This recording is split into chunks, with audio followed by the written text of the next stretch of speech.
Jika berbicara mengenai mitos menyelimuti angka simbol kesialan, sebagian orang akan langsung terpikir tentang angka 13. Ya, selain Indonesia, rupanya beberapa bangsa besar dunia seperti Eropa dan Amerika juga mempercayai mitos ini.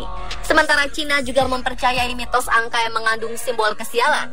Di negara ini, segala hal yang mengandung angka 4 sebisa mungkin dihindari karena dipercaya sebagai lambang kematian. Lalu tahukah Anda jika ternyata mitos tentang angka sial ini juga merembet ke beberapa maskapai penerbangan dunia?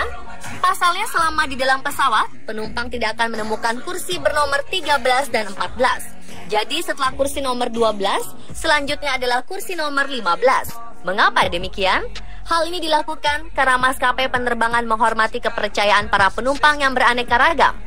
Kini dalam perkembangannya, kedua angka ini bahkan sudah resmi ditiadakan dalam penomoran kursi pesawat loh.